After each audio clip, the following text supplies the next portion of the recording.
So now, as you can see, I block the right pedal pressed. And right now I'm going to start messing, I think, with the connector. So you can see the voltage is changing. So that means there are, some gremlins in connectors or in contacts.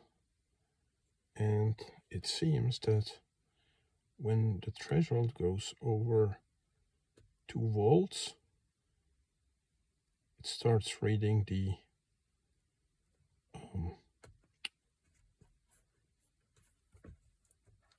downshift, despite it's the pedal. You see, down pressed. You see 9.4, and I've been touching the connector next to clock spring. I believe the clock spring is okay, but if I mess with the connector, which I can imagine it's like, if you horn, press the horn, or rattle, the car rattles a little bit, those cables might mess up a little bit. So I believe the goal is to figure out the resistance which triggers the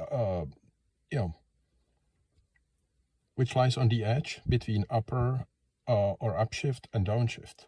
So give me a second.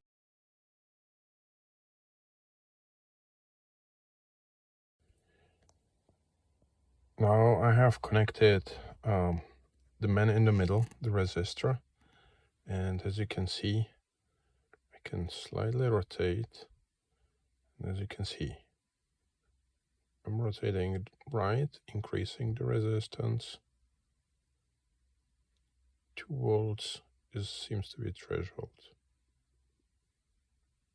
Roughly 1.2, 2.0. So if I would like to go to, say, 1.5,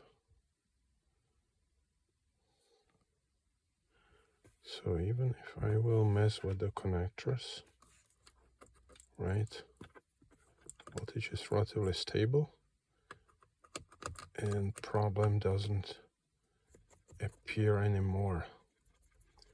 So I'm simulating, obviously I don't have the button pressed, but at this point, the resistor, the variable resistor, is representing the press trigger.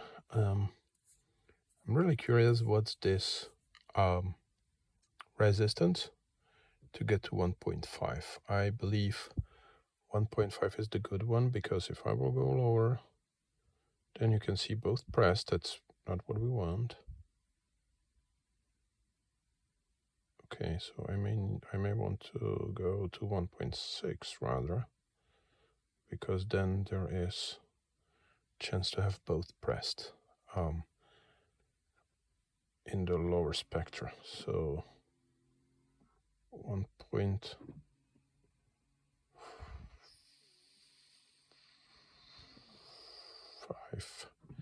Okay, so 1.5 is threshold for up, and then it depends. It will, lower voltage will be interpreted as both pressed. So what we don't want, we have a